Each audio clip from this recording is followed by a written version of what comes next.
اعوذ باللہ من الشیطان الرجیم بسم اللہ الرحمن الرحیم اللہم وفقنا لما تحب وترضى واجعل عاقبت امورنا خیرا ولا تکلنا الى انفسنا طرفت عین ابدا رب ادخلنی مدخل صدق واخرجنی مخرج صدق واجعل لی من لدنک سلطانا نصیرا۔ سورہ مبارکہ بقرہ آیہ کریمہ وَإِذْ قُلْنَا لِلْمَلَائِكَةِ اسْجُدُوا لِآدَمَ فَسَجَدُوا إِلَّا إِبْلِيسَ أَبَى وَاسْتَكْبَرَ وَكَانَ مِنَ الْكَافِرِينَ۔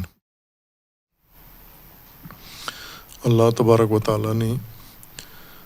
آدم کی خلقت اور انسان کی خلقت میں ملائکہ کو حکم دیا کہ انسان کے لیے یا آدم کے لیے سجدہ کریں، تسلیم ہوں، آدم کو مان لیں، انسان کو بعنوان خلیفہ زمین میں تسلیم کریں۔ ملائکہ نے اللہ کا فرمان اطاعت کیا اور ساجد ہوئے، یعنی تسلیم ہوئے، جو کچھ اللہ تبارک و تعالیٰ نے چاہا تھا اسے قبول کر لیا۔ الا ابلیس، ابلیس نے نہیں کیا، ابا واستکبر وکان من الکافرین، اس نے ابا کیا، امتناع کیا، نفرت کے ساتھ، بیزاری کے ساتھ، اور اس نے بڑھائی اپنی ظاہر کی اور کافروں میں سے ہوا، کافروں میں سے ہو گیا، یا منکرین میں سے، کفار میں سے، یا کافر تھا۔ ابلیس اس داستان میں، ماجرا میں اور قرآن کریم کے نظام ہدایت میں ایک اہم موضوع ہے، عنوان ہے، جسے خلقت آدم سے جس کا آغاز ہوتا ہے، سامنے آتا ہے، اور پھر انسان کے ساتھ تمام وقت جب تک انسان زمین پر ہے اس کے ساتھ یہ موجود ہے۔ ابلیس کیا ہے، یہ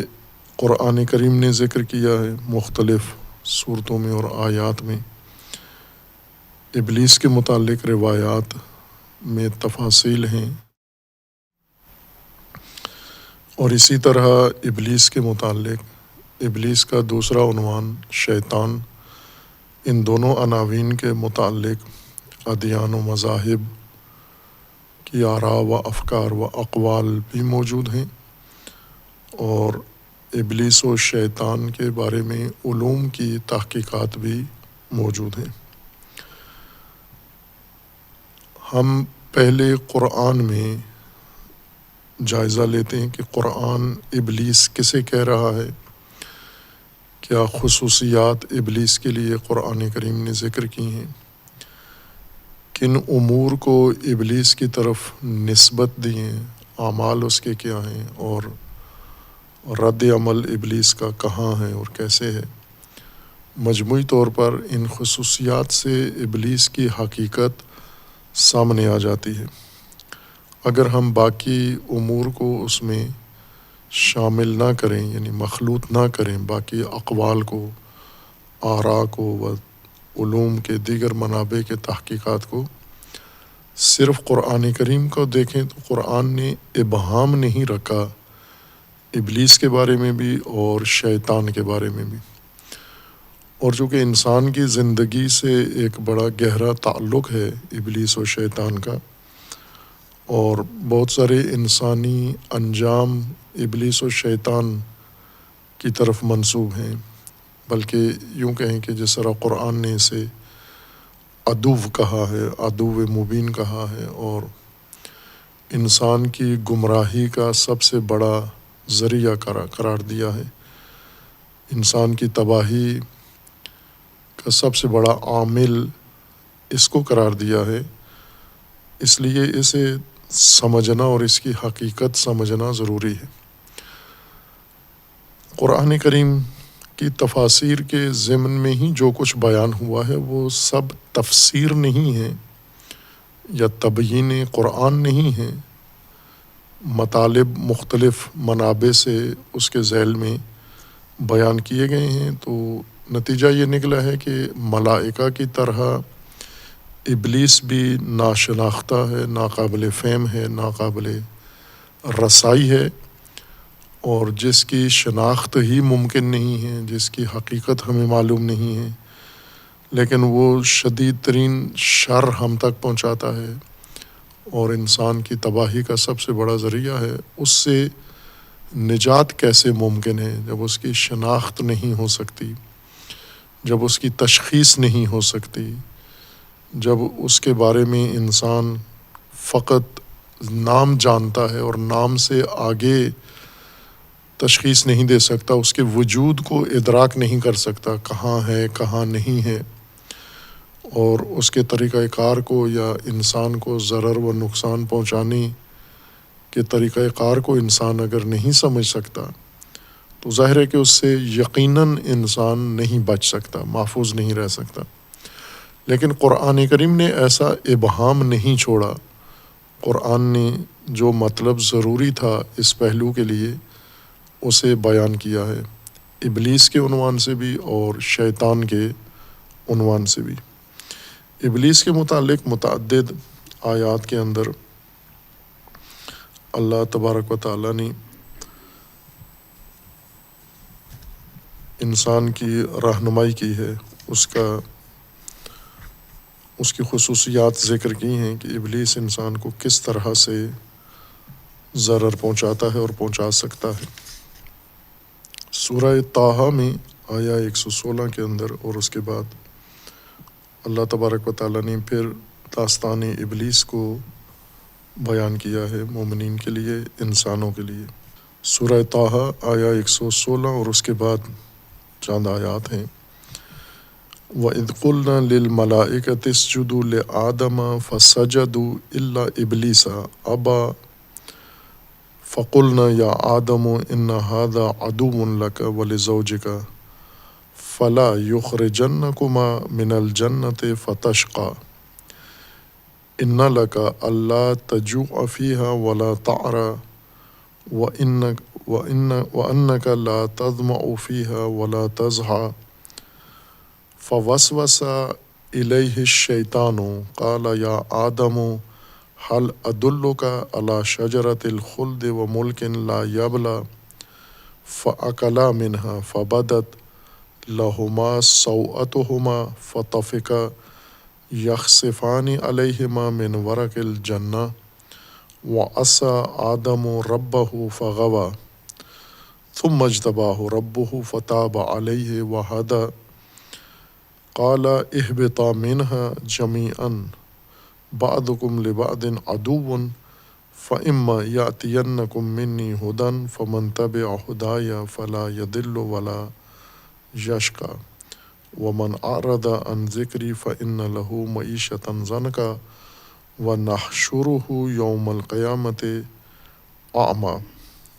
یہ مجموعہ بھی اسی مطلب سے مربوط ہے آیات کریمہ کا، یعنی خلقت انسان اور سجدہ ملائکہ انسان کے لیے، انکار ابلیس،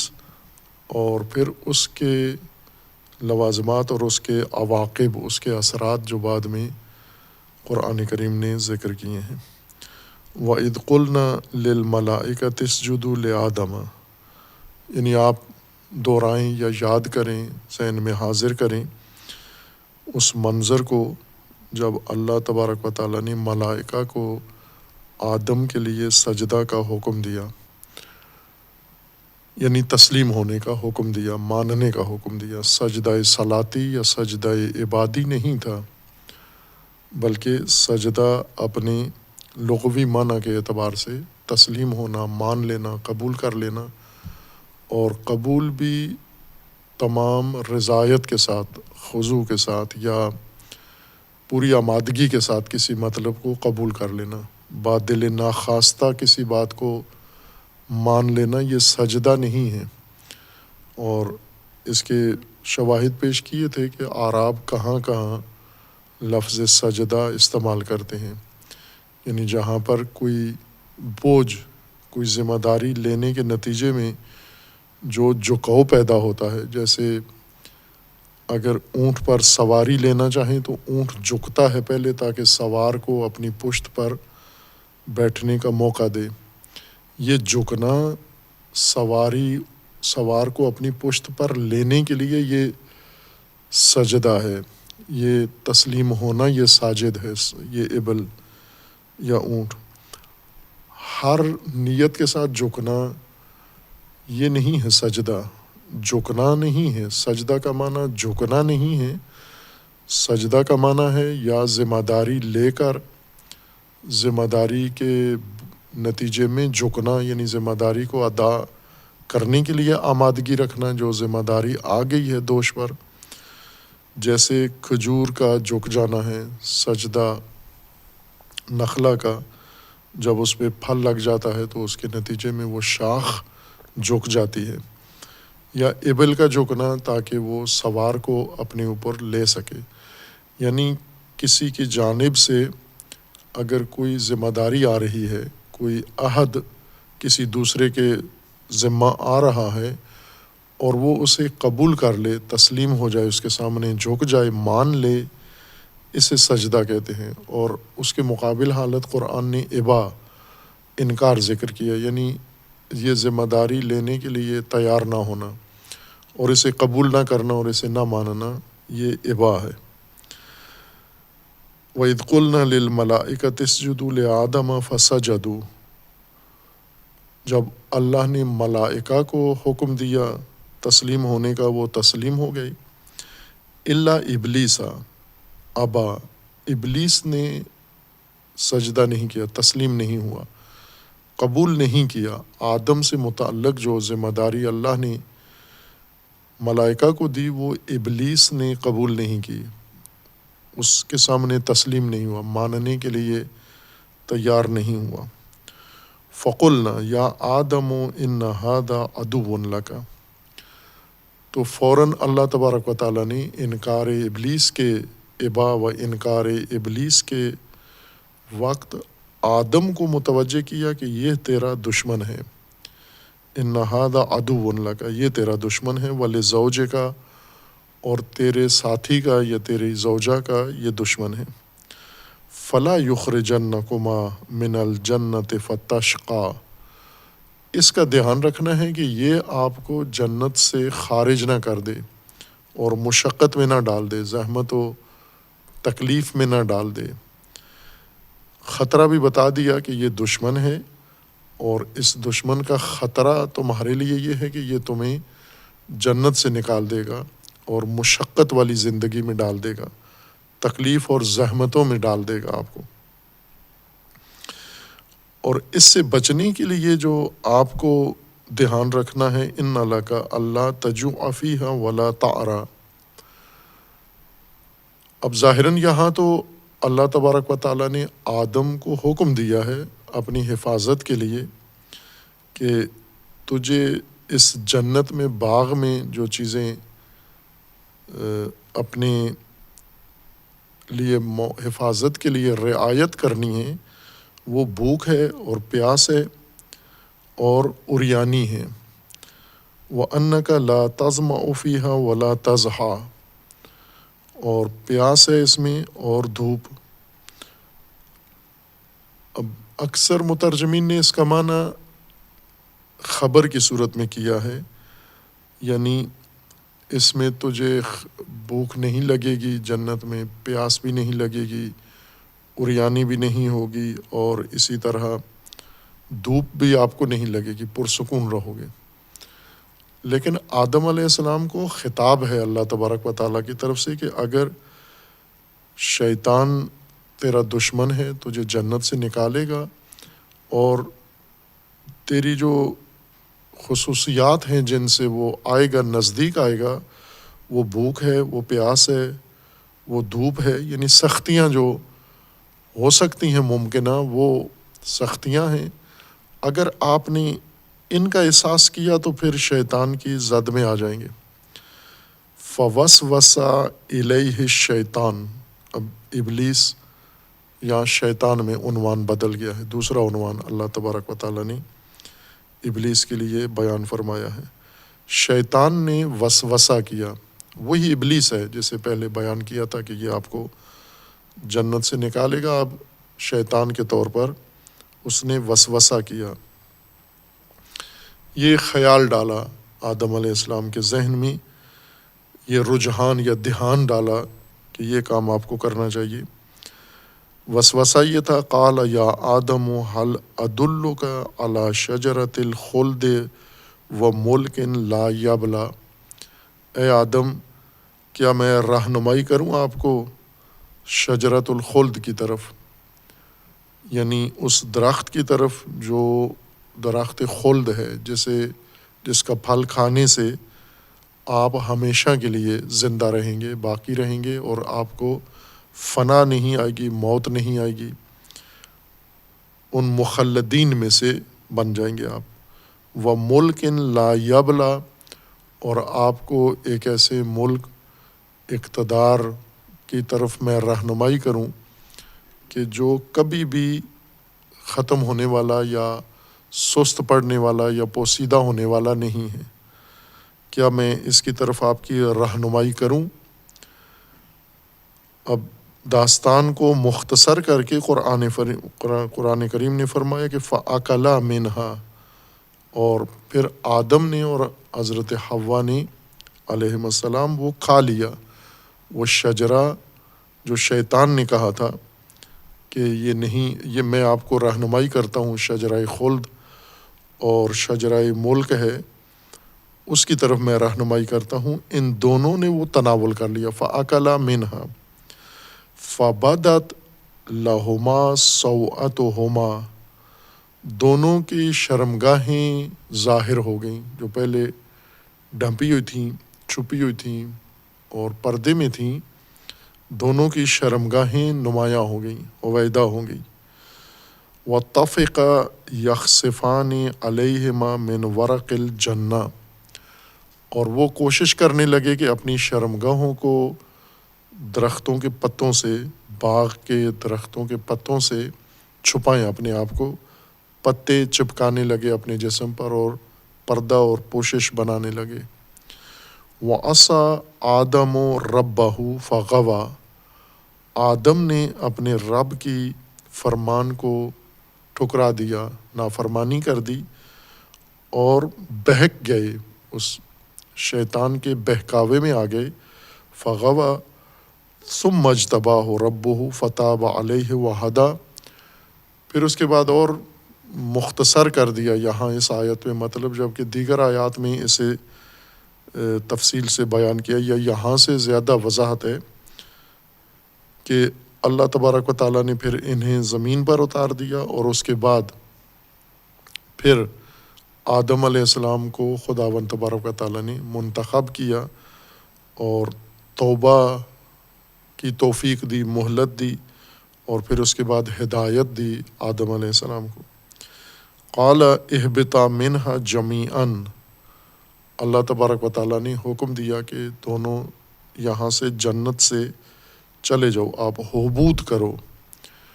کہیں اخراج ہے، جیسے شیطان کو کہا اخرج، لیکن جب آدم اور شیطان باہم ہیں تو دونوں کو کہا کہ حبوط کرو یہاں سے۔ بعضکم لبعض عدو، تم ایک دوسرے کے دشمن ہوں گے۔ فَإِمَّا يَأْتِيَنَّكُم مِّنِّي هُدًى فَمَن تَبِعَ هُدَايَ فَلَا يَضِلُّ وَلَا يَشْقَىٰ، پھر اس کے بعد میری طرف سے، یعنی حبوط کے بعد میری جانب سے، اللہ کی جانب سے تمہارے لیے ہدایت آئے گی، جس نے ہدایت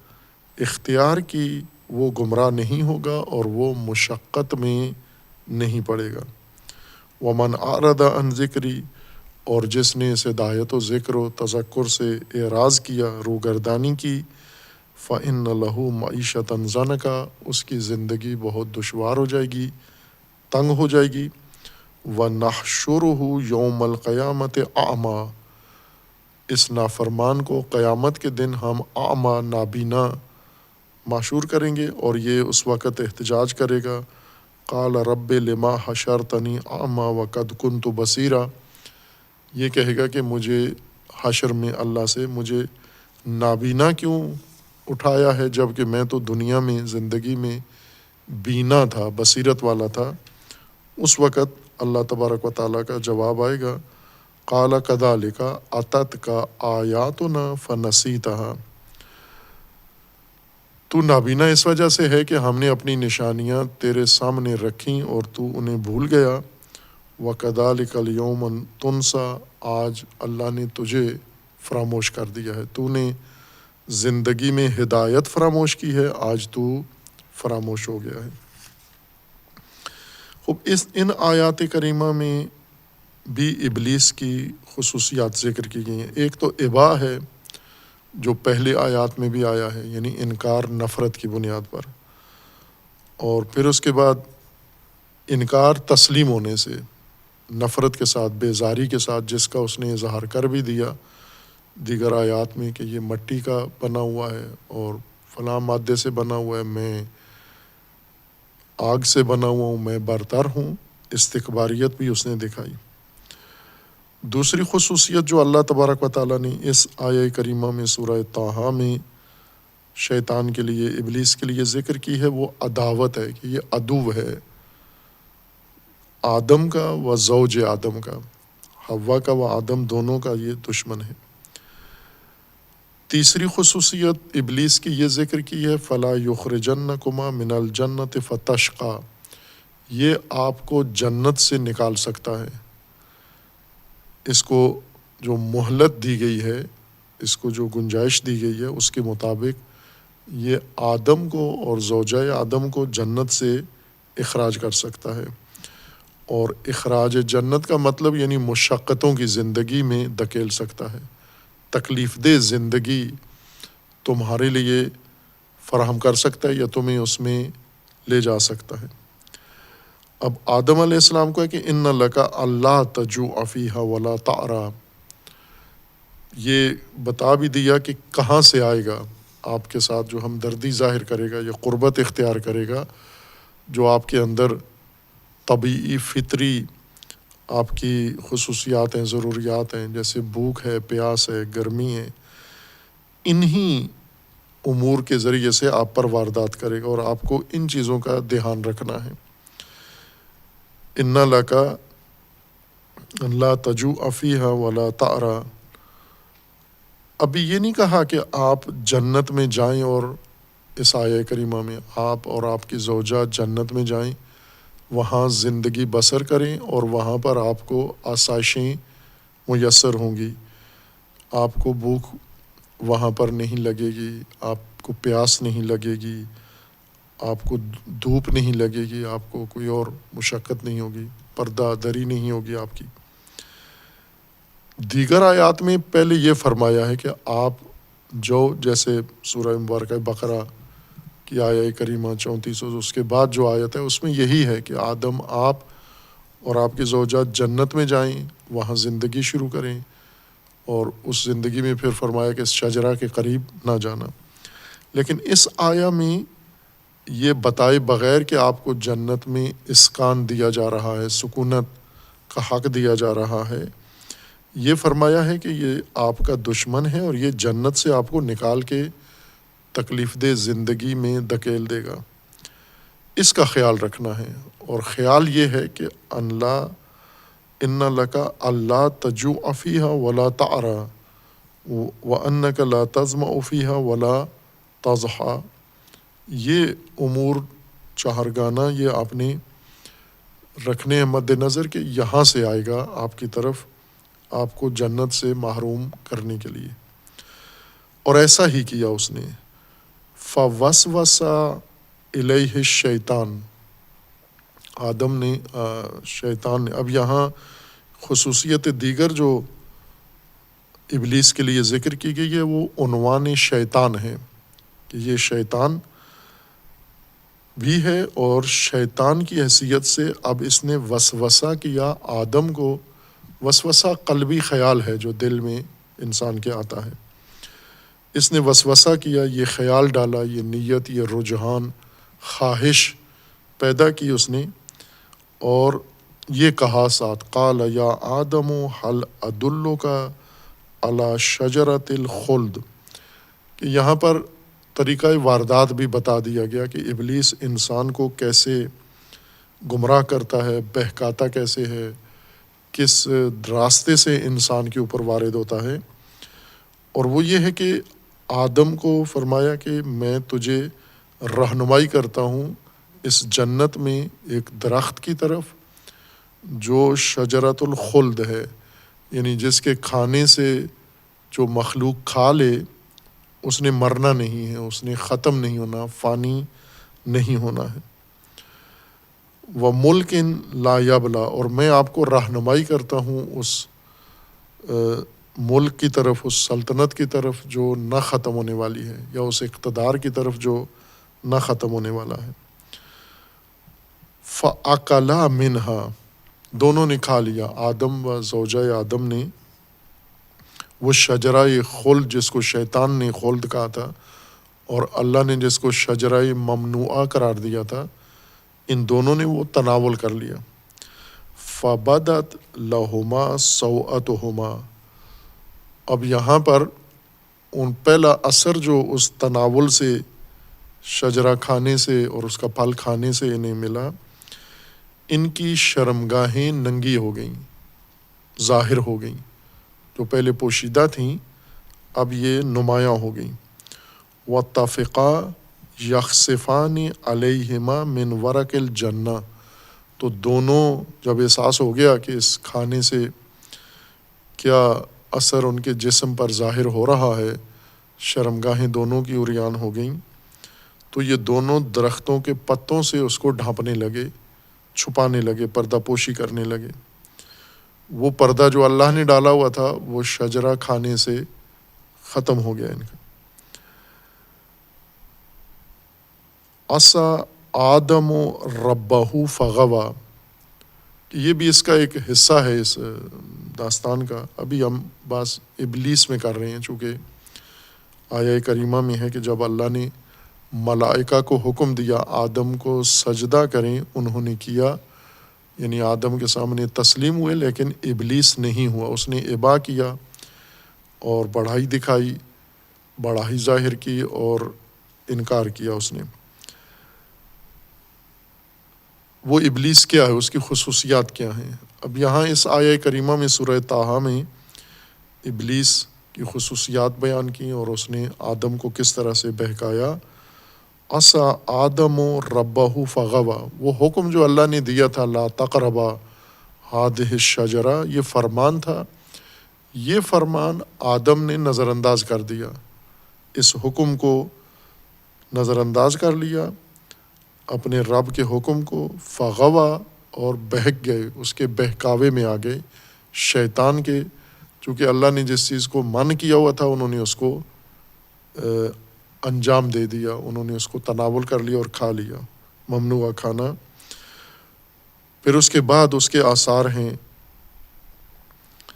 جب یہ حالت آدم کی ہوئی، ثم اجتبیٰ ربہ فتاب علیہ وہدی،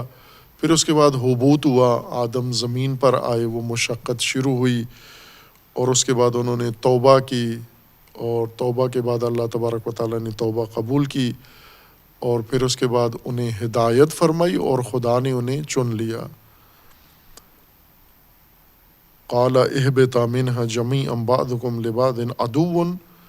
پھر زمین پہ اتار دیا کہ اب وہاں جاؤ، لیکن زمین میں تمہاری زندگی دشمنی کے ساتھ گزرے گی، بعض کے دشمن ہوں گے تم، اور پھر اس کے بعد میری طرف سے تمہیں ہدایت آئے گی، جس نے ہدایت اپنا لی وہ گمراہ نہیں ہوگا اور وہ مشقت میں نہیں جائے گا، لیکن جس نے اعراض کیا میری ہدایت سے اس کی زندگی تنگ ہوگی، تکلیف دہ ہوگی، مشقتوں والی ہوگی، اور قیامت میں وہ نابینا اٹھایا جائے گا۔ وہ کہے گا میں تو بصیرت والا تھا، تو اللہ کا جواب ہوگا کہ دنیا میں تجھے میری نشانیاں ہدایت آئی تھی،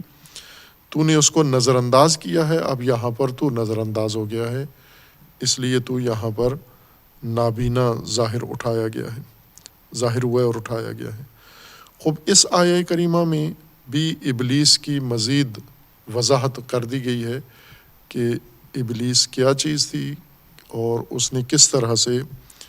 انسان کو یا آدم علیہ السلام کو بہکایا اور واردات کی۔ سورہ شعراء میں ایک خصوصیت ابلیس کی اور یہاں پر بیان کی گئی ہے۔ سورہ شعراء میں آیا 95 میں یہاں پر حضرت ابراہیم علیہ السلام کے ماجرا کے ضمن میں اللہ تبارک و تعالیٰ نے ایک اور مضمون بیان کیا جا رہا ہے، ابلیس کا نہیں ہے، نہ سجدہ اور آدم، بلکہ ابلیس کا اب ایک کردار، ایک اور پہلو اس آیت میں ذکر کیا جا رہا ہے۔ اللہ تبارک و تعالیٰ کا حضرت ابراہیم کو یہ فرمانا ہے، انہوں نے اللہ تبارک و تعالیٰ سے جو دعا مانگی تھی، اس دعا کے بعد اللہ تبارک و تعالیٰ نے جو حضرت ابراہیم کو فرمایا وہ مطلب یہ ہے۔ حضرت ابراہیم نے جو اللہ سے دعا طلب کی تھی وہ یہ تھی، رب حبلی حکمن و الحقنی بالصالحین وجعل لی لسان صدق فی الآخرین وجعلنی من ورثۃ جنت النعیم واغفر لأبی انہ کان من الضالین ولا تخزنی یوم یبعثون یوم لا ینفع مال ولا بنون الا من اتى اللہ بقلب سلیم وازلفت الجنۃ للمتقین وبرزت الجحیم للغاوین وقیل لهم اینما کنتم تعبدون من دون اللہ هل ینصرونکم او ینتصرون فکبکبوا فیہا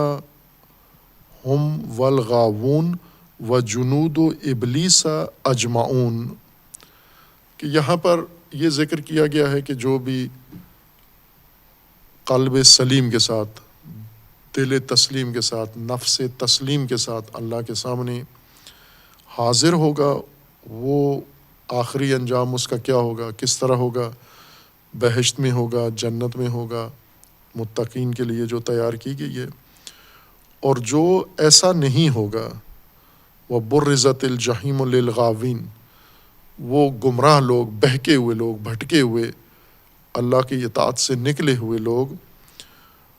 ان کے لیے یہ ہوگا کہ جہیم ہے ان کے لیے۔ وقیل لہم اینما کنتم تعبدون، کہاں بندگی کر رہے تھے، کہاں آپ اطاعت کس کی کر رہے تھے تم، من دون اللہ، اللہ کو چھوڑ کر زندگی جو گزاری کس کی اطاعت میں اور فرمان برداری میں گزاری ہے۔ حال ینصرونکم، وہ جن کی اطاعت کرتے رہے ہو آج تمہاری کوئی مدد نصرت کرنے والے ہیں، اور ینتصرون، یا تم کوئی مدد حاصل کر سکتے ہو۔ فکبکبوا فیہا ہم والغاوون، یہ لوگ اوندے منہ کے بل گرائے جائیں گے جہنم کے اندر، اور دیگر گمراہ جو غاوون ان کے ہمراہ ہوں گے، انہیں اس طرح اوندے منہ گرایا جائے گا، منہ کے بل انہیں گرایا جائے گا جہنم کے اندر۔ وجنود ابلیس اجمعون، اور انہیں اور جنود ابلیس جو انہیں یہاں تک پہنچائے ہیں۔ تو یہاں ایک خصوصیت جو ابلیس کے لیے ہے وہ یہ کہ تنہا نہیں ہے، بلکہ اس کا لشکر ہے، جنود ہیں اس کے، جو اسی جیسا کام کرتے ہیں۔ جو ابلیس کی خصوصیات ہیں یہ ان کے اندر بھی پائی جاتے ہیں۔ یعنی ابلیس ایک لشکر ہے، ایک فرد میں منحصر نہیں ہے، بلکہ ایک پورا لشکر ہے، جنود کی شکل میں ہے۔ جنود، جند لشکر کو کہتے ہیں، اور جنود کئی لشکر جمع ہے اس کی، یہ لشکروں کی صورت میں اس کے ساتھ ہوں گے، اور یہ سارے بھی الٹے منہ کے بل جہنم میں پھینکے جائیں گے۔ قالوا وهم فیہا یختصمون، جس میں یہ جھگڑتے رہیں گے، اور آگے تاللہ ان کنا لفی ضلال مبین، پھر کہیں گے کہ ہم گمراہی میں تھے، آشکارا گمراہی میں تھے، جہنم میں جا کر اقرار کریں گے، اعتراف کریں گے کہ ہم کھلی گمراہی میں تھے اور آج ہمارا کوئی مددگار نہیں ہے۔ اور اسی طرح سورہ مبارکہ صاد میں ابلیس کی بعض خصوصیات ہیں، سورہ سبا میں بھی ہے۔ سورہ سبا میں آیا 20 میں ایک خصوصیت ابلیس کی ذکر کی گئی ہے۔ یہ ایک مثال ہے قرآن کریم نے، لَقَدْ كَانَ لِسَبَإٍ فِي مَسْكَنِهِمْ آیَةٌ جَنَّتَانِ عَنْ يَمِینٍ وَشِمَالٍ كُلُوا مِنْ رِزْقِ رَبِّكُمْ وَاشْكُرُوا لَهُ بَلْدَةٌ طَیِّبَةٌ وَرَبٌّ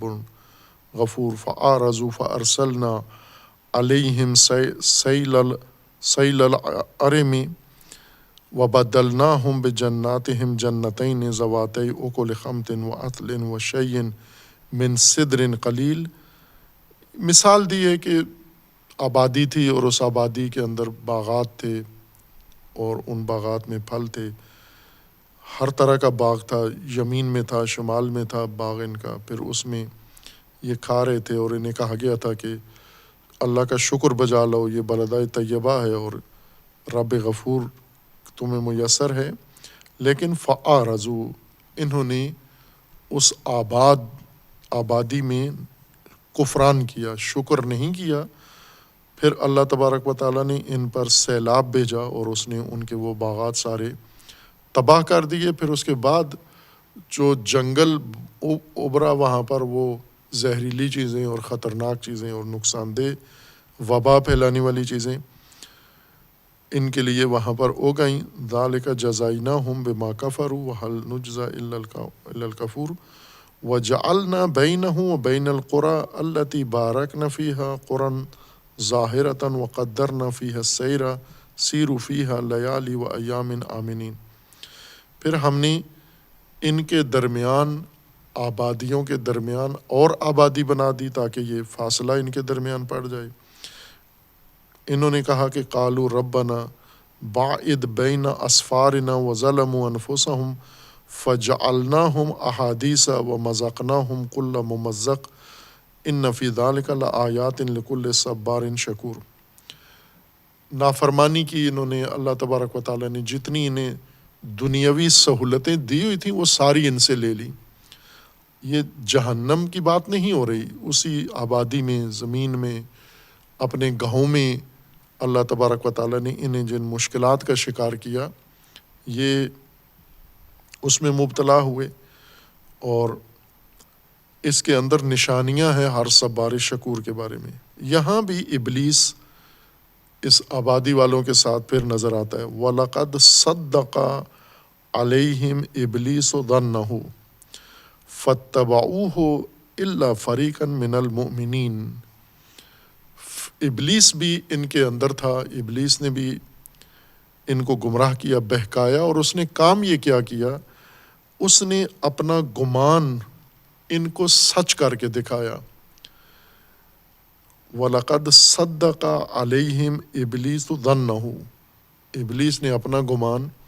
اپنا نظریہ، اپنا اعتقاد، اپنی سوچ، اپنی ذہنی کیفیت ان میں منتقل کی اور ان سے تصدیق کروائی، یعنی ان سے کہلوایا کہ جو ابلیس کہتا ہے وہ درست بات ہے، وہ سچ بات ہے۔ یہ تصدیق ابلیس نے اپنے گمان کی، اپنے نظریے کی ان سے کروا کے پھر انہوں نے اس کی پیروی کی۔ فَاتَّبَعُوهُ، سب آبادی والے یہی ناشکرے ابلیس کے پیچھے چلے، سوائے فریقاً من المومنین الا فریقاً من المومنین، ایک گروہ مومنوں کا وہ شیطان کے نظریے کو نہیں مانا اور اس نے تصدیق نہیں کی اس کے گمان کی، باقی سب اس کے پیچھے ہو گئے۔ وَمَا كَانَ لَهُمْ عَلَیْہِمْ مِنْ سُلْطَانٍ إِلَّا لِنَعْلَمَ مَنْ يُؤْمِنُ بِالْآخِرَةِ وَمِمَّنْ هُوَ مِنْهَا فِي شَكٍّ وَرَبُّكَ عَلَىٰ كُلِّ شَیْءٍ حَفِیظٌ۔ اور اللہ تبارک و تعالیٰ کا یہ فرمانا ہے کہ مومنوں پر شیطان کو کوئی سلطہ، تسلط و سلطنت ابلیس کے لیے نہیں ہے، لیکن غیر مومنوں کو وہ بہت جلدی اپنے نظریے میں، اپنے گمان میں اور اپنا پیروکار بنا لیتا ہے، وہ اس کے پیچھے چل پڑتے ہیں۔ سورہ مبارکہ صاد میں پھر تفصیل کے ساتھ ابلیس کا ذکر پھر آتا ہے آیا 74 میں سورہ صاد میں۔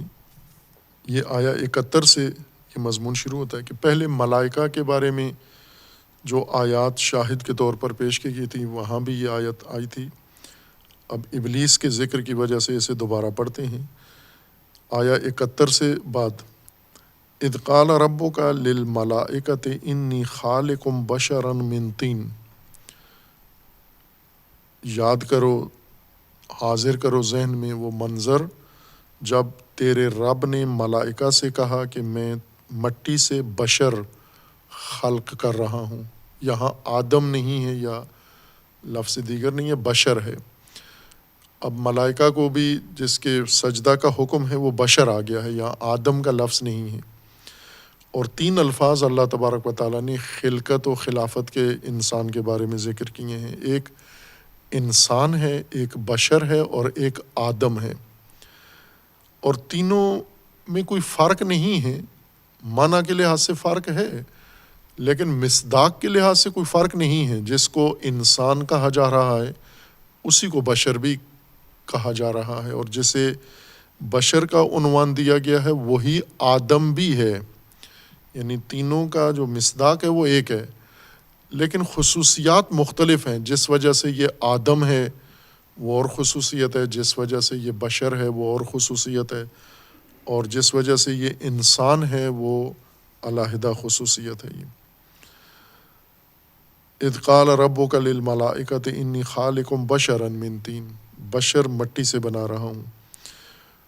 فَإِذَا سَوَّيْتُهُ وَنَفَخْتُ فِيهِ مِن رُوحِي فَقَعُوا لَهُ سَاجِدِينَ، جب بشر کو میں مکمل کر لوں، ہموار کر لوں، تسویہ کر لوں اور اس میں روح ڈال دوں، میں اپنی روح اس میں ڈال دوں، تم اس کے لیے سجدہ کرنا، تسلیم ہو جانا، اس کے لیے بشر کے لیے تسلیم ہو جانا۔ فَسَجَدَ الْمَلَائِكَةُ كُلُّهُمْ أَجْمَعُونَ،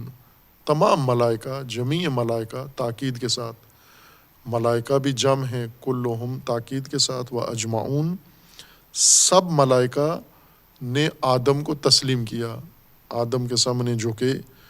اور اسے مان لیا، الا ابلیسا، سوائے ابلیس کے، ابلیس نے نہیں مانا۔ استکبرا، یہاں ابا نہیں ذکر کیا گیا، فقط استکباریت اس کی ذکر کی گئی ہے، بڑا ہی ظاہر کی اس نے۔ وکان من الکافرین، اور وہ کافروں میں سے ہو گیا۔ قال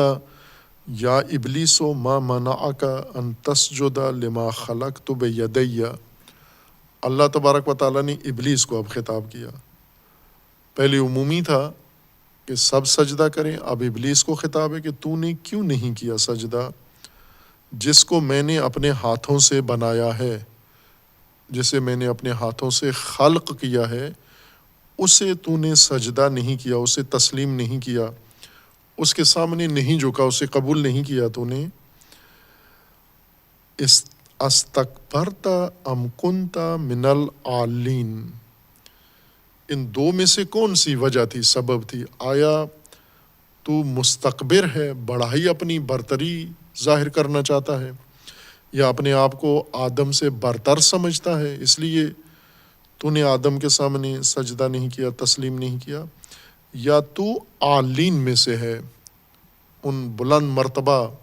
موجودات میں سے ہے جو آدم کے سامنے تسلیم نہیں ہے بلکہ آدم ان کے سامنے تسلیم ہے، ان عالین میں سے ہے یا مستکبرین میں سے ہے؟ تو اس نے بھی تکلف نہیں کیا اور بتا دیا کہ نہ، عالین میں سے نہیں ہوں، مستکبر ہوں۔ قال انا خیر منہ، اس نے کہا میں اس سے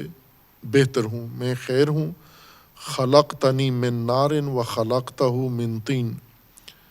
اسے آپ نے طین سے بنایا ہے بشر کو، مجھے نار سے بنایا ہے،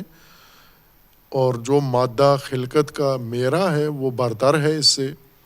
جو اس مادہ خلقت سے یہ بنا ہے مٹی وہ کہتر ہے۔ قال، اللہ تبارک و تعالیٰ نے فرمایا، فخرج منہا انکا رجیم، اللہ تبارک و تعالیٰ نے فرمایا تو نکل جا منہا۔ اب یہاں پہلے جنت کا ذکر اس آیت میں نہیں آیا لیکن دیگر آیات میں ہے کہ تو اس جنت سے نکل جا، تو دھتکارا ہوا ہے، راندہ شدہ ہے تو۔ وَإِنَّ عَلَيْكَ لَعْنَتِي إِلَى يَوْمِ الدِّينِ، قیامت تک تجھ پر میری لعنت ہے، یعنی تو قیامت تک ہوگا، رہے گا، اور قیامت تک اللہ کی لعنت ہے تیرے اوپر۔ اللہ کی لعنت سے مراد یعنی محرومیت، اللہ تبارک و تعالیٰ نے جو رحمتیں اپنی مخلوقات کے لیے معین کی ہیں وہ تیرے شامل حال نہیں ہوں گی۔ تو مرحوم نہیں ہوگا، رحمت یافتگان میں سے نہیں ہوگا، بلکہ محرومین میں سے ہوگا جس سے رحمت اللہ نے لے لی ہے۔ جب اللہ نے یہ حکم اس کو سنایا، قال رب فانظرنی الی یوم یبعثون، کہنے لگا کہ میرے پروردگار، مجھے پالنے والے، مجھے مہلت دے قیامت تک کے لیے۔ یوم یبعثون، جب اٹھائے جائیں گے، یعنی قیامت کا دن، جس دن مردے اٹھائے جائیں گے، اس دن کے لیے مجھے مہلت دے، اس وقت تک میں رہوں۔ کیا کروں گا اس وقت تک؟ قال فإنک، اللہ تبارک و تعالیٰ نے فرمایا فإنک من المنظرین، تو مہلت یافتگان میں سے ہے، تو قیامت تک رہے گا۔ الی یوم الوقت المعلوم، ایک معین وقت والے دن تک تو رہے گا۔ قال فبعزتک، خب اس مہلت سے جو اللہ نے اس کو دی، بھائی کہ ملعون ہے، اب محروم ہے، لیکن محروم کو اللہ نے قیامت تک کے لیے مہلت دے دی ہے۔ ملعون کو، جس کو لعنت کی ہے، اس کی لعنت کا اس کو جو ملا ہے نتیجہ، وہ یہ کہ قیامت تک تو رہے گا زندہ۔ قال فبعزتک لأغوینہم اجمعین، تیری عزت کی قسم، اللہ کی عزت کی قسم کھا کے کہہ رہا ہے کہ میں ان سب کو بہکاؤں گا، گمراہ کروں گا۔ الا عبادک منہم المخلصین، سوائے تیرے مخلص بندوں کے، باقی سب کو میں جمیعاً اغوا کروں گا۔ اللہ تبارک و تعالیٰ نے فرمایا کہ قال فالحق والحق اقول، حق یہ ہے اور میں حق ہی کہتا ہوں، لَأَمْلَأَنَّ جَهَنَّمَ مِنْكَ وَمِمَّنْ تَبِعَكَ مِنْهُمْ أَجْمَعِينَ، میں تجھ سے، تیرے ذریعے اور دیگر تیرے پیروکاروں کے ذریعے جہنم کو بھر دوں گا، یعنی تجھے جہنم میں ڈالوں گا اور تیرے پیروکاروں کو اور سب کو جہنم میں ڈال کر جہنم کو بھر دوں گا۔ خب یہ وہ آیات ہیں جن کے اندر ابلیس کے عنوان سے خصوصیات ذکر کی گئی ہیں۔ خب مجموعی طور پر ان خصوصیات کو اگر ہم دیکھیں تو قرآن کریم نے مکمل طور پر آدم کو ابلیس کا تعارف کروا دیا ہے، اور آدم علیہ السلام نے یہ نہیں کہا کہ مجھے تو ابلیس سمجھ میں نہیں آیا کیا ہے، بلکہ جس طرح سے ابلیس کے سامنے آدم تھے، اور آدم شناختہ شدہ مخلوق ہے ابلیس کے لیے، اور ملائکہ بھی اسی طرح، ملائکہ کے سامنے آدم ہیں، اور ملائکہ بھی پوری شناخت مکمل آدم کے بارے میں رکھتے ہیں۔ جو کمی تھی وہ اللہ تبارک و تعالیٰ نے دور کر دی آدم علیہ السلام کو تعلیم دے کر، اور پھر اس کے ذریعے سے ملائکہ پر مزید اسرار آدم و آدمیت کے واضح کر دیے، جس وجہ سے وہ تسلیم ہوئے، اس شناخت کی وجہ سے تسلیم ہوئے جو آدم کے متعلق ان کو تھی۔ لیکن آدم علیہ السلام یوں نہیں کہ حیرت و کنفیوژن میں تھے کہ ملائکہ کہاں ہیں، مجھے تو نظر نہیں آ رہے، مجھے تو سمجھ میں نہیں آ رہے، ابلیس کون ہے جو میرا دشمن ہے، مجھے دکھائیں تو صحیح۔ یعنی جس طرح سے ملائکہ و ابلیس آدم کی پہچان رکھتے ہیں، اسی پہچان کی بدولت ایک نے تسلیم کر لیا، ملائکہ نے، آدم نے انکار کر دیا، چونکہ پہچان رہا تھا کہ یہ کس مواد سے بنا ہے یہ انسان، اس لیے میں برتر ہوں اسے۔ تو پہچان مکمل تھی ابلیس کی بھی آدم کے بارے میں اور ملائکہ کی بھی۔ اسی طرح متقابلاً آدم کی بھی پہچان ابلیس کے بارے میں مکمل ہے اور ملائکہ کے بارے میں، کہ آدم علیہ السلام نے کسی جگہ بھی اللہ تبارک و تعالیٰ کی بارگاہ میں یہ نہیں کہا کہ ملائکہ تو آپ بتا رہے ہیں لیکن یہ جو مجھے سجدہ کر رہے ہیں مجھے نظر نہیں آ رہے، یہ میں دیکھ نہیں پا رہا ہوں، یہ نورانی ہے، میں خاکی ہوں اور ہمارا آپس میں کوئی سامنا نہیں ہو رہا، یہ مجھے دیکھ رہے ہیں میں انہیں نہیں دیکھ رہا، کون مجھے سجدہ کر رہا ہے، مجھے تو نظر نہیں آ رہا۔ آدم علیہ السلام نے اس طرح کی لا علمی ظاہر نہیں کی، حیرت ظاہر نہیں کی، تعجب ظاہر نہیں کیا۔ اسی طرح ابلیس نے جب ابلیس سامنے آیا انکار کر کے، اور آدم علیہ السلام کو اللہ نے فرمایا یہ دشمن ہے تیرا اور یہ تجھے نکالے گا، یہ تجھے مشقتوں میں ڈالے گا، اذیتیں پہنچائے گا، تو آدم نے یہاں پر بھی لا علمی ظاہر نہیں کی کہ یہ نظر نہیں آتا یہ ہے کون، نہ، پہچان تھی، مکمل پہچان تھی، چونکہ اللہ تبارک و تعالیٰ نے دونوں کو ایک دوسرے کے روبرو کر دیا، مواجہ کیا، آمنا سامنا ہوا، اور اس آمنے سامنے میں دونوں نے ایک دوسرے کو بخوبی پہچان کے، اور آدم نے جو کچھ اللہ تبارک و تعالیٰ کو کہنا تھا وہ کہہ دیا، جس میں ایسی لا علمی ظاہر نہیں کی۔ اور اللہ تبارک و تعالیٰ نے پھر آدم کو متنبع بھی کر دیا کہ یہ کیا کیا کرے گا اور کس پہلو سے یہ آ سکتا ہے۔ ابھی اس کے بعد والا حصہ بیان کریں گے تو زیادہ مطلب واضح تر ہو جائے گا۔ اس سے بعد کی آیت ہے کہ آیا 35 سورہ بقرہ کی، وَقُلْنَا يَا آدَمُ اسْكُنْ أَنْتَ وَزَوْجُكَ الْجَنَّةَ وَكُلَا مِنْهَا رَغَدًا حَيْثُ شِئْتُمَا وَلَا تَقْرَبَا هَٰذِهِ الشَّجَرَةَ فَتَكُونَا مِنَ الظَّالِمِينَ فَأَزَلَّهُمَا الشَّيْطَانُ عَنْهَا فَأَخْرَجَهُمَا مِمَّا كَانَ فِيهِ وَقُلْنَا اهْبِطُوا بَعْضُكُمْ لِبَعْضٍ عَدُوٌّ وَلَكُمْ فِي الْأَرْضِ مُسْتَقَرٌّ وَمَتَاعٌ إِلَىٰ حِينٍ۔ آگے چند آیات اور اس بارے میں ہیں۔ قُلْنَا اهْبِطُوا مِنْهَا جَمِيعًا فَإِمَّا يَأْتِيَنَّكُم مِّنِّي هُدًى فَمَن تَبِعَ هُدَايَ وَلَا خَوْفٌ عَلَيْهِمْ وَلَا هُمْ يَحْزَنُونَ۔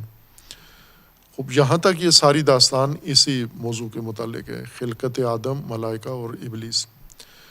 اس پوری ماجرا سے ساری حقیقت انسان کو خود ہی کھل کر واضح آ جاتی ہے، لیکن یہاں جو جس حد تک قرآن کریم نے ابلیس کو ذکر کیا ہے کہ ابلیس انکاریوں میں سے تھا، جو بعض مفسرین نے زیادہ کی ہے کہ ابلیس ملائکہ میں سے تھا یا ملائکہ میں سے نہیں تھا۔ قرآن نے یہ بات نہیں چھیڑی کہ ابلیس ملائکہ میں سے تھا یا ملائکہ میں سے نہیں تھا، لیکن کتب تفاسیر اس بات سے بھری ہوئی ہیں کہ ابلیس ملک تھا یا نہیں تھا، چونکہ حکم ملائکہ کو دیا گیا، استثناء ابلیس کو کیا گیا، اور قواعد عربی کے مطابق استثناء یہ بتاتا ہے کہ گویا یہ ملائکہ میں سے تھا۔ دوسری طرف سے یہ قرآن نے یہ بات نہیں چھیڑی، نہ ادھر کا کوئی ایسی جہت دی ہے قرآن کے مخاطبین کو کہ آپ پہلے یہ تعین کر لیں کہ ملائکہ، ابلیس ملائکہ میں سے تھا یا نہیں تھا۔ اس طرف قرآن نے اشارہ بھی نہیں دیا۔ یہ اس علم کی بدولت علماء کے ذہنوں میں یہ بات آئی کہ جو استثناء آیا ہے اللہ کے ساتھ، تو استثناء کا قاعدہ یہ ہے کہ جس کو حکم دیا جاتا ہے پھر ان میں سے کچھ کو نکالا جاتا ہے، تو جو نکالا جاتا ہے وہ انہی میں سے ہوتے ہیں جن کو حکم دیا گیا ہے۔ پھر مثالیں بھی انہوں نے فراوان باز کی اور بڑی مفید علمی باز کی ہے استثناء کے قوانین اور قواعد کے بارے میں۔ دو گروہ بن گئے، ایک گروہ کا اعتقاد یہ ہے کہ ابلیس ملائکہ میں سے تھا، پھر شیطان بنا انکار کے بعد۔ ایک گروہ کا اعتقاد یہ ہے کہ نہ، یہ ملائکہ میں سے نہیں ہے بلکہ یہ جن تھا، چونکہ نار سے پیدا ہوا ہے، ملائکہ نور سے پیدا ہوئے ہیں۔ یہ قرآنی ابحاث نہیں ہیں مطلقہ، یہ وہ مطلب ہے جو بارہا عرض کیا ہے کہ اگر ہم مخلوط کریں گے بہت سارے منابع کو، قرآن کو غیر قرآن کے ساتھ، پھر یہ دروازے خود ہی کھل جاتے ہیں، یہ باتیں شروع ہو جاتی ہیں، یہ موضوعات شروع ہو جاتے ہیں، اور ان موضوعات میں چونکہ بلا دلیل ہیں، چونکہ قرآن نے تو کوئی رہنمائی نہیں کی ہے، اس لیے ان کا کوئی نتیجہ بھی نہیں ہے۔ یعنی یہ بات کہ بالآخر فیصلہ کیا ہوا، قرآن کے نزول سے لے کر آج تک کہ ابلیس ملائکہ میں سے تھا یا نہیں تھا، یہ کوئی نہیں کہہ سکتا کہ یہ بات ثابت ہو چکی ہے یا لوگوں کا اجماع ہے جو عموماً اس بارے میں کہتے ہیں۔ یہ نزاع اسی طرح جاری ہے اور قرآن ادھر بحث کو لے کے جانا نہیں چاہتا، قرآن اور طرف بحث کو لے کے جا رہا ہے۔ ایک تو یہ ہے کہ ابلیس کے لیے جو خصوصیات اللہ تبارک و تعالیٰ نے ذکر کی ہیں، ایک تو منفور ہے، رجیم ہے، راندہ درگاہ ہے، ملعون ہے، اور اللہ تبارک و تعالیٰ کی ناراضگی اس نے مول لی ہے، نافرمانی کی ہے۔ دوسرا یہ ہے کہ آدم کے لیے و انسان کے لیے شدید خطرہ یہی ہے ابلیس، اور ابلیس جب تک انسان ہے، ابلیس زمین میں ہے اور انسان کو گمراہ کرنے کے لیے عہد کیا ہے، قسم کھائی ہوئی ہے اس نے کہ یہ کام میں کروں گا۔ قیامت تک کے لیے اس نے مہلت لی ہے اور قیامت تک اس کی عمر ہے طولانی۔ آدم کی نہیں ہے قیامت تک، آدم کو چند سال زندگی ملے گی، 100 سال سے کم تر، لیکن ابلیس کو نہ ختم ہونے والی زندگی دے دی گئی ہے۔ ایک اور جو اس ماجرا میں قرآن کریم کی آیات میں جو ابلیس کے متعلق ہیں، بعد میں انشاءاللہ شیطان کے بارے میں جو آیات ہیں وہ بھی ذکر کریں گے اپنے مقام پر، لیکن عنوان ابلیس کے ساتھ جو آیات ہیں قرآن کریم میں، ان میں یہ بات مسلم ہے، وہ تمام آیات نے اس بات کو اتفاق کے ساتھ بیان کیا ہے کہ ابلیس کے سارے کام انسان سے مربوط ہیں۔ انسان کے بہت سارے کام ہیں، انسان کا کائنات سے تعلق ہے، انسان کا زمین و آسمان سے تعلق ہے، انسان کا موجودات سے تعلق ہے، انسان ہر چیز سے ربط رکھتا ہے، تعلق رکھتا ہے۔ اس لیے انسان کو تعلیم دی گئی ہے تمام اسماء کی۔ علم آدم الاسماء کلہا، تمام اسماء، حقائق جو آدم کی دانست کے لیے ضروری تھے، دانش کے لیے، وہ دے دیے گئے اس کو۔ لیکن ابلیس کو ہر چیز سے سروکار نہیں ہے۔ مثلا زمین کو ابلیس کیا کرے گا، پہاڑوں پہ کیا کرے گا، دریاؤں کو کیا کرے گا، پرندوں کو کچھ نہیں کرے گا، درندوں کو کچھ نہیں کرے گا، جنگلی جانوروں کو، حیوانات کا کیا کرے گا، موجودات کا کیا کرے گا، درخت کاٹے گا نہیں کاٹے گا، یا یہ کر بھی سکتا ہے یہ کام سارے یا نہیں ہے۔ قرآن نے کوئی ذکر ابلیس کا اس کام میں ذکر نہیں کیا، صرف انسان کے بارے میں۔ ابلیس کا تمام کام فقط انسان سے تعلق رکھتا ہے، اور وہ بھی انسان کو گمراہ کرنا، انسان کو بہکانا، انسان کو وسوسہ کرنا، انسان کو اللہ کی اطاعت سے دور کرنا ہے۔ خوب یہ خصوصیت ہے جو عموماً قرآن کے بحث میں نظر انداز کر دی جاتی ہے کہ ابلیس، قرآن کے نزدیک ابلیس و شیطان، یہ تمام تر ضرر و نقصان ان کا فقط انسان کے لیے ہے، غیر انسان سے ان کا کوئی تعلق نہیں ہے۔ خوب انسان کے علاوہ زمین پہ فراوان چیزیں ہیں،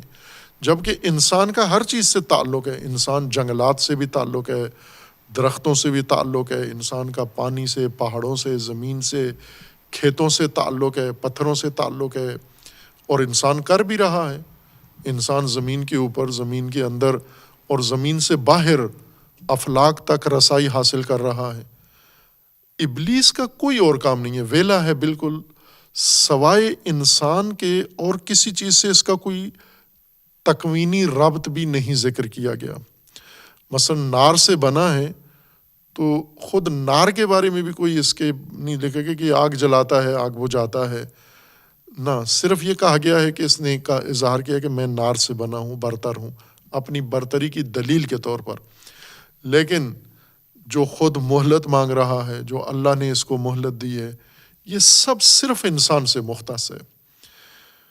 خوب یہ کافی رہنمائی ہے ابلیس کو سمجھنے کے لیے کہ اس کی تمام حقیقت یہ ہے کہ یہ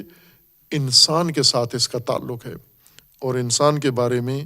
اس کے اندر جتنی توانائیاں ہیں، جو کر سکتا ہے، نقصان پہنچا سکتا ہے، فقط انسان کو نقصان پہنچا سکتا ہے۔ اس نے اللہ تبارک و تعالیٰ کا فرمان ٹھکرایا ہے، نافرمانی اللہ کی ہے، لیکن اناد و دشمنی انسان کے ساتھ ہے۔ اللہ کی نافرمانی میں آگے نہیں جاتا۔ یہ ایک واحد فرمان ہے سجدہ کا، یعنی آدم کے سامنے تسلیم ہونے کا، جو اس نے اللہ کا یہ فرمان ٹھکرایا ہے۔ اس کے بعد نہ ابلیس خود کہتا ہے کہ تیرا کوئی اور حکم بھی نہیں مانوں گا، تیرا کوئی اور فرمان بھی نہیں مانوں گا، تیرے سارے فرامین میں،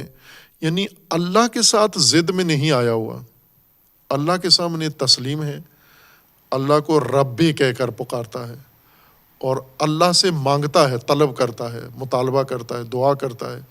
کہ مجھے مہلت دے، مجھے زندہ رکھ، مجھے قیامت تک زندہ رکھ۔ اور پھر اللہ ہی کو وارننگ اور دھمکی بھی دے رہا ہے کہ میں اس مخلوق کو، انسان کو نقصان پہنچاؤں گا۔ اور اللہ تبارک و تعالیٰ نے بھی یہ نہیں فرمایا کہ میں یہ نہیں کرنے دوں گا تجھے، فرمایا کہ کر، بے شک تو اگر یہ کرنا چاہتا ہے، تجھے مہلت بھی ہے، تجھے طاقت بھی ہے، تجھے توفیق بھی ہے، سب کچھ تجھے۔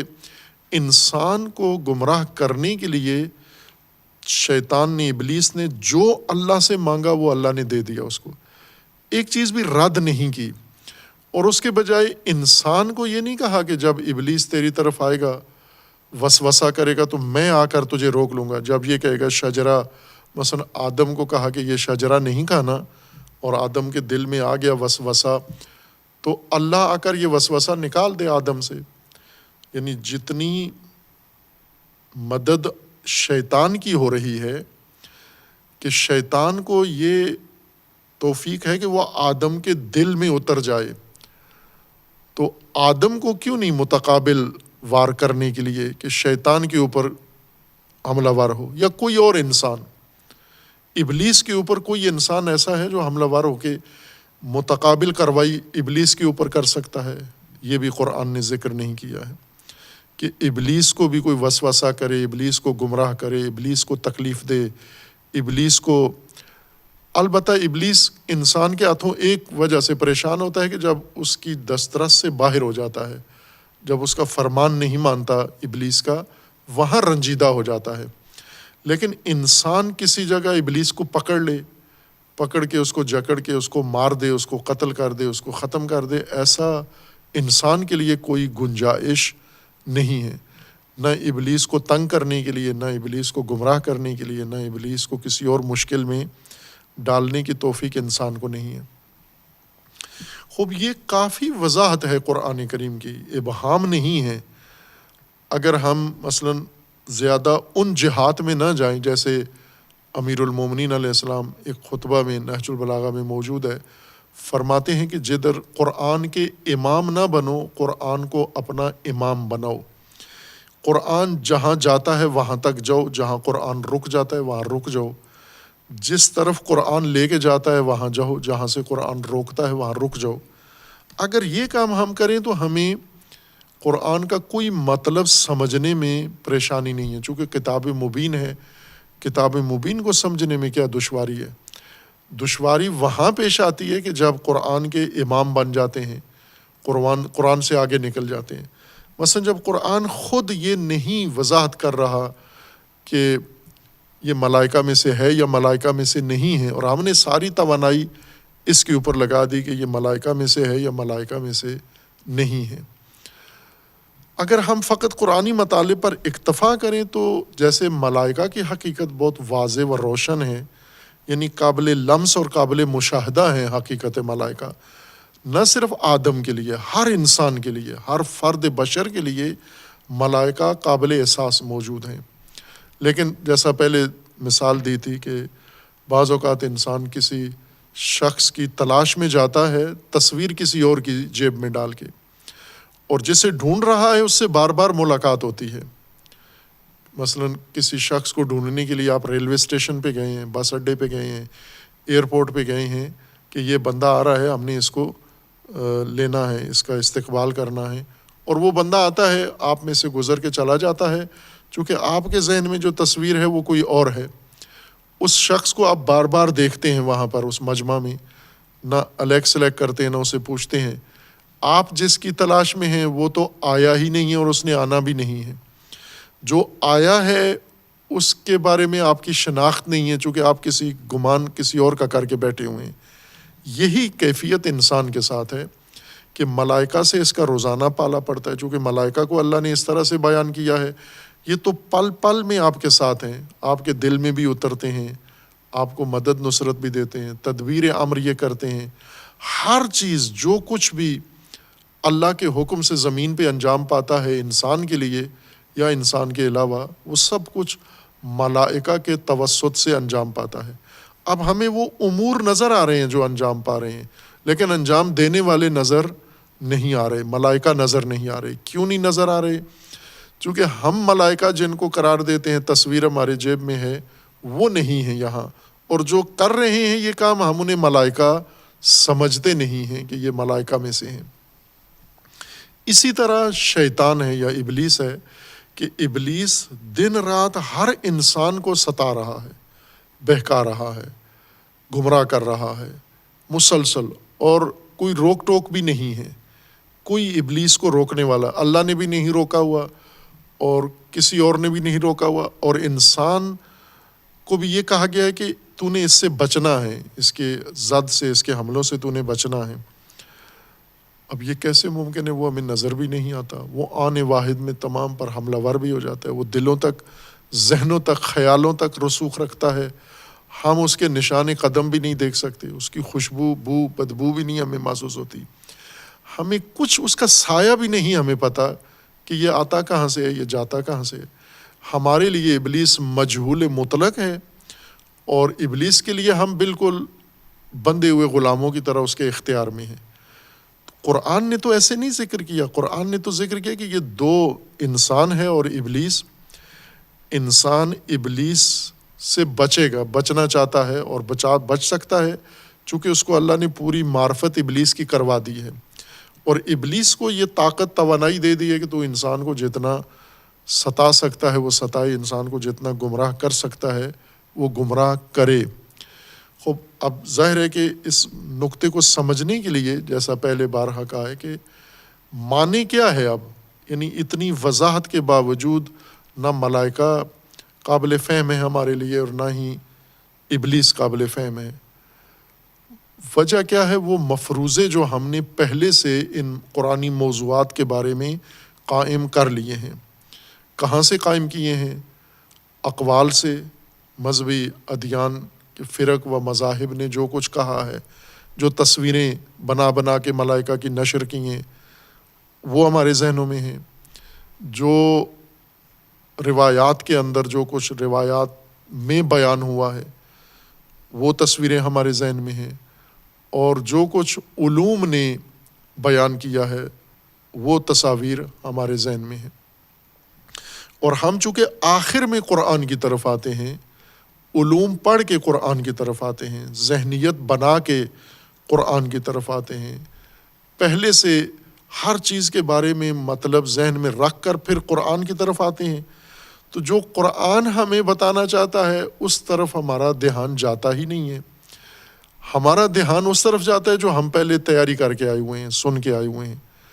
ہم فوراً باس کو ادھر، مثلا قرآن ابلیس و آدم کی باس میں ہمیں کسی اور طرف جہت دیتا ہے، ہم کسی اور طرف نکل جاتے ہیں۔ ہم یہ باس زیادہ کرتے ہیں کہ ابلیس ملک تھا یا نہیں، فرشتہ تھا یا نہیں تھا، لیکن قرآن اس طرف نہیں لے کے جانا چاہتا۔ قرآن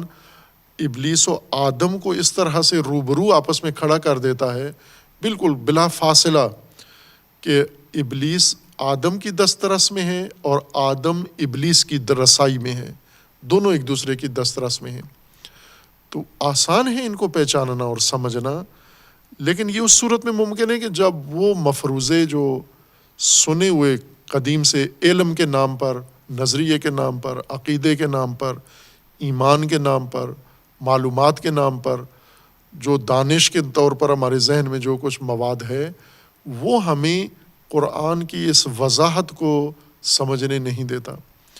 تو اس وضاحت کو تھوڑی دیر کے لیے انسان صرف نظر کرے، چشم پوشی کرے اس سے،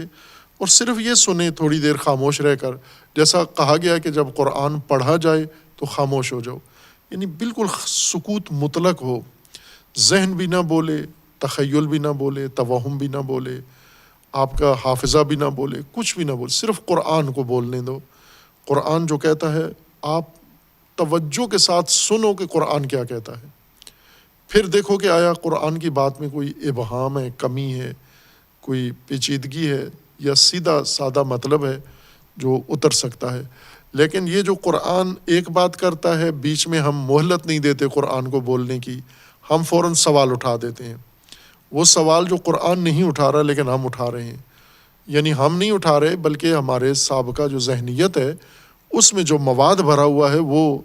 تو پھر اس کا کیا بنے گا، پھر یہ بات کیسے ہوگی، پھر یہ قول کیسے ہوگا، پھر یہ نقطہ کدھر جائے گا، یعنی وہ مواد ہمیں قرآن کی بات کو خاموشی سے سننے ہی نہیں دیتا۔ شور شرابہ ہمارے دل میں، ہمارے ذہن میں اتنا غول غپاڑا ہے قرآنی موضوعات کے بارے میں کہ قرآن کی آواز وہاں سے وہاں دب جاتی ہے۔ اگر ہم اس چیز کو صرف نظر کر کے صرف ان آیات کو دیکھیں کہ ان آیات میں تو ابلیس کے بارے میں کافی وضاحت اللہ تبارک و تعالیٰ نے کر دی ہے، اس طرح کی کہ ہر انسان اب ابلیس تشخیص دے سکتا ہے۔ نہ صرف آدم اول، آدم ابو البشر، بلکہ اولاد آدم میں سے ہر فرد بھی اس قابل ہو جاتا ہے کہ ابلیس کو تشخیص دے دے، ابلیس کی کاروائی، ابلیس کا اغوا، ابلیس کا بہکاوا، ابلیس کا وسوسہ ہر آدمی تشخیص دے سکتا ہے۔ لیکن عملی حالت یہ ہے کہ خود ابلیس ہی نہیں معلوم کہ یہ ہے کیا، یا تشخیص کیسے دیں کہ ابلیس کا وسوسہ کیا ہے۔ یہ ایک آگے جیسے اشارہ کیا تھا کہ یہ پورا سیاق آیات کا مکمل ہو، ہم باقی مفردات کی تشریح کر لیں تو پھر یہ نقطہ خود ہی کھل کے سامنے آ جائے گا کہ آدم، ملائکہ اور ابلیس، ان تینوں حقیقتوں میں کوئی غبار باقی نہیں رہتا قرآن کی حد تک۔ باقی چیزوں کی ظاہر ہے قرآن ضمانت نہیں دیتا، وہ تو خود اپنے مبانی یا اپنے اصولوں کے مطابق اس کو حل کریں گے۔ باقی بات میں صلی اللہ علیہ محمد علیہ